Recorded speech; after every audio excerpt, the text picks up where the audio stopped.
All right, let's draw the Lewis structure for carbon dioxide. So pause the video and try this before we go over the answer.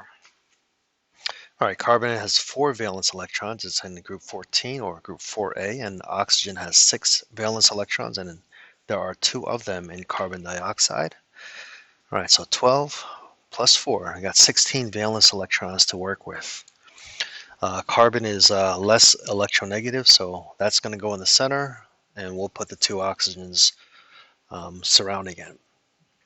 All right, we're going to need at least one bonding pair of electrons between the terminal atoms and the central carbon, and so that's going to use up 4 of our electrons. We're down to 12.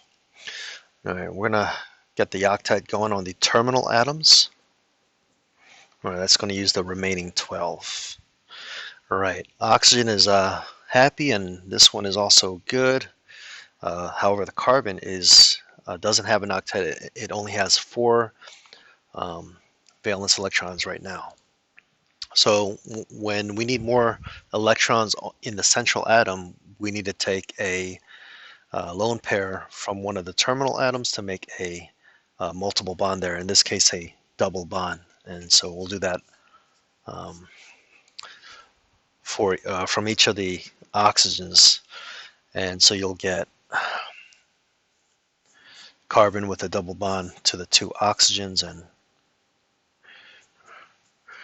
that's going to be your Lewis structure for carbon dioxide. Now, you may have noticed, or you may notice that this is also a legitimate, actually, let me back up and all right, let's go back to this step here. All right, we've used up all our electrons.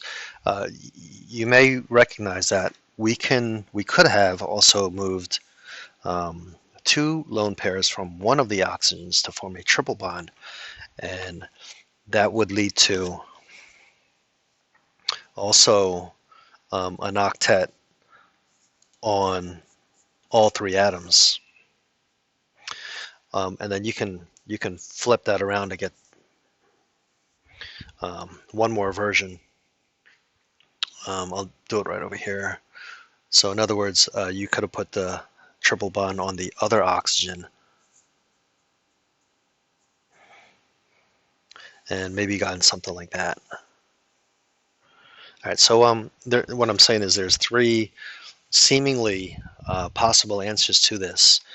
So then what we need to do is take a look at the formal charge. And the formal charge, you want in the molecule to be close to 0 as possible, or if it's a polyatomic ion, to be as close to the charge of the molecule as possible. So the formal charge is the number of valence electrons minus the dots minus the, I ran out of space, dashes, or the bonding pairs. Okay, so if we look at the formal charge of the oxygen in this Lewis structure, okay, what we're going to get is 6 is the number of valence electrons in oxygen minus the 2 dots there. Okay, so that's minus 2 and minus the 3 dashes there, or the 3 bonding pairs there. Okay, and that is going to give you, oops, that's going to give you a 1. So that's going to give you a formal charge of positive 1 on this side of on that oxygen on the left side of that Lewis structure, and over here it's going to be 6 minus 7. So that's going to have a formal charge of -1, and the carbon is going to have a formal charge of 0. All right, and you'll see that's going to be the same thing over here on this Lewis structure. So those are your formal charges. And if we do the same thing to our original Lewis diagram, you're going to get 6 minus these 4 dots, those 4 electrons, minus those 2 bonding pairs, those 2 dashes, and that's going to give you a formal charge of 0. All right, so there's a 0 formal charge there. This side looks exactly the same, so that's going to have a formal charge of 0, and the carbon has 4 valence electrons minus the 4 bonding pairs, all right, the 4 dashes, and that's going to be 0 as well, 4 minus 4. So turns out that this structure